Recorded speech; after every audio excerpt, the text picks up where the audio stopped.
শুভ দোলযাত্রা, সবাই সুন্দর করে হোলি খেলো, এটাই আমি চাইবো। আর সবাই যেন সুস্থ থাকো, ভালো থাকো, সেই দিকে নজর রাখো। আর যেহেতু দোল, তাই ঘুম থেকে উঠে আমার বাসি কাজকর্মগুলো সব শেষ করে স্নান টান করে চলে গেলাম ঠাকুর ঘরে। আমার গোপাল বসে আছে, গোপালকে তো আজকে দোল খেলতে হবে। একা তো গোপাল খেলবে না, তাই আমাকেও চাই। তাই সকাল সকাল আমি আজকে চলে গেলাম ঠাকুর ঘরে।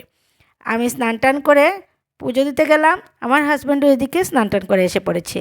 ভাবলাম ভালোই হয়েছে, দুজন মিলে গোপালকে স্নান টান করিয়ে সাজিয়ে গুজিয়ে এবার বসিয়ে দিলাম। এবার খেলবে গোপাল হোলি।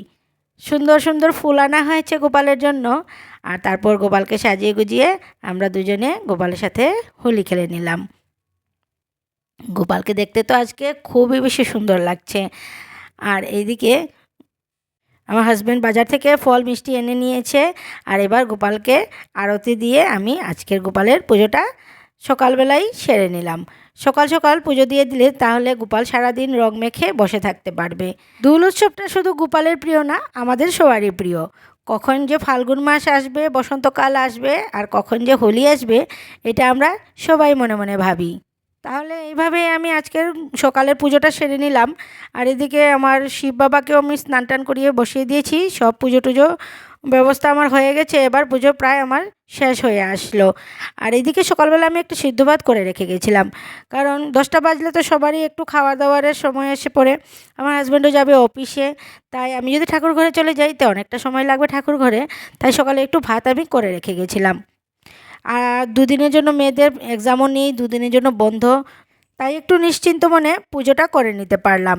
তা না হলে স্কুলের টাইম, অফিসের টাইম ধরতে গেলে, কোনো পুজো টুজো করতে গেলে খুব অসুবিধে হয়ে যায়। ভালোই হয়েছে, মানে যেগুলো ফেস্টিভ্যাল থাকে ফেস্টিভ্যালের দিনগুলো স্কুল টুল বন্ধ থাকে, তাহলে একটা টেনশন তো কম থাকে যে ঠাকুর ঘরে গেলে একটু নিশ্চিন্তভাবে পুজো করা যায়। আর আজ যেহেতু গ্রহণ ছিল, তাই দুপুরে একটু সামান্য খাবার দাবার খেয়ে আমরা সেরে নিলাম। রাতে আবার তো গ্রহণ শেষ হওয়ার পর ঘর দৌড় পরিষ্কার করে স্নান টান করে আবার রাতের রান্নাবান্না। আমার হাজব্যান্ড এসে বলছে যে আজকে চিলি পনির করো। আমি বললাম এখন আমি তামঝাম করছি না, কারণ আমি পুরো দিন কাজ করতে করতে অনেকটাই টায়ার্ড হয়ে গেছি, আর মেয়েদেরও এক্সামের জন্য একটু পড়াশোনা করাতে হবে। তাই আমার হাজব্যান্ড বললো যে তাহলে তুমি যাও, ওদেরকে পড়াও, আমি চিলি পনিরটা করে নিই। আর আমি দিয়ে করে নিলাম ভাত আর বেগুন পোড়া। আর এখন বেগুনটা মেখে নিচ্ছি। রাতের খাবার দাবারের টাইম হয়ে গেছে, তাই ভাবলাম খাবার দাবারটা সেরে নিই। তাহলে আজকে তো ডিনারে আমাদের চিলি পনির আর বেগুন ভর্তা।